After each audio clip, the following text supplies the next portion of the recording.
জ্ঞান পোহৰলৈ আপোনাক স্বাগতম জনাইছোঁ। যোৱাকালি ডিব্ৰুগড় ইউনিভাৰ্চিটিৰ যি BEdৰ এণ্ট্ৰেঞ্চ হৈছিল, সেই এণ্ট্ৰেঞ্চৰ ৰিজাল্ট দিলে। আশা কৰিছোঁ আপোনালোক সকলোৰে ৰিজাল্ট ভালেই হৈছে। আপোনালোকৰ মাৰ্কছবিলাক কেনেকুৱানো আহিছে কমেণ্ট ছেকশ্যনত জনাবচোন। বাকী মই ভাবিছোঁ মানে যিমানখিনি কলেজৰ মানে ন'টিচ থাকিব ইয়াৰ লগত জড়িত, মই ভাবিছোঁ গোটেইখিনি মই ভিডিঅ' আকাৰে আপোনালোকক জনাবলৈ চেষ্টা কৰিম মই যিমানটো পাৰোঁ। গতিকে আপোনালোকে সেই আপডেটবিলাক সময়মতে পাই থাকিবৰ কাৰণে চেনেলটি ছাবস্ক্ৰাইব কৰি ল'ব।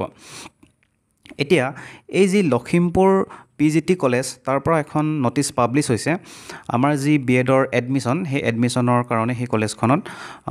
গতিকে এইখন যদি আমি চাবলৈ যাওঁ, কথাটো হ'ল কি, তাতে 50টাকৈ ছিট আছে, ঠিক আছে। তাৰে 40টা ছিট ফ্ৰেছ ছিট হয়।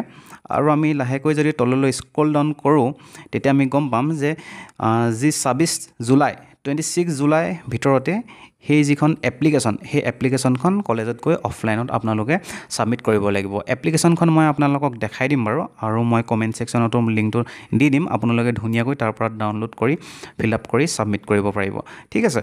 আৰু আপোনালোকে যে এই 26 জুলাইৰ ভিতৰত এই এপ্লিকেশ্যনখন ছাবমিট কৰিব, কিন্তু তাৰে যি মেৰিট লিষ্ট 28 জুলাইত সেই মেৰিট লিষ্টখন পাব্লিছ কৰিব।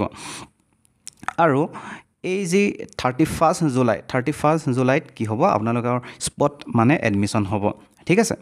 তাৰপিছত আপোনালোকে যদি চাই 31 জুলাইত যিহেতু আপোনালোকৰ এডমিশ্যন হৈ যাব, তাৰপিছত আপোনালোকৰ যি ছেকেণ্ড মেৰিট লিষ্ট আপোনালোকৰ মানে যিখিনি এডমিশ্যন হ'ব, সেইখিনি আপোনালোকৰ 1 আগষ্টত হ'ব, ঠিক আছে। তাৰপিছত আপোনালোকে যদি এনেকৈ চাই, আপোনালোকে এই ফৰ্মখন দেখিছেনে, আপোনালোকে এখনৰ 200 টকা এটা আপোনালোকে দিব লাগিব। আৰু এই ফৰ্মখনত আপুনি ধুনীয়াকৈ ফিল আপ কৰি তাতে ছাবমিট কৰিব। ইয়াতে আপোনালোকে এখন ফটো লগাই দিব, আপোনালোকে কৰ্চটো লিখি দিব, ছেশ্যন লিখি দিব, আপোনালোকৰ এণ্ট্ৰেঞ্চৰ যিখন এডমিট, তাতে আপোনালোকৰ ৰোল নাম্বাৰটো আছে সেইটো লিখি দিব, আপোনালোকে কিমান মাৰ্কছ স্ক'ৰ কৰিছিলে আপোনালোকে সেইটো লিখি দিব, ঠিক আছে।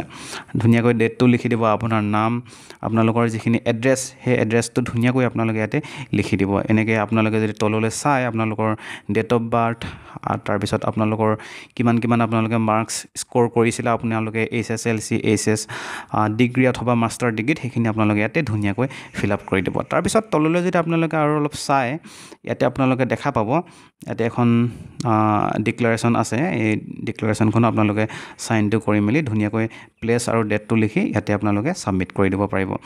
বাকী আজিলৈ ইমানেই, আৰু আপোনালোকে ভিডিঅ'টো কেনেকুৱা পালে কমেণ্ট ছেকশ্যনত নিশ্চয়কৈ জনাব। ধন্যবাদ।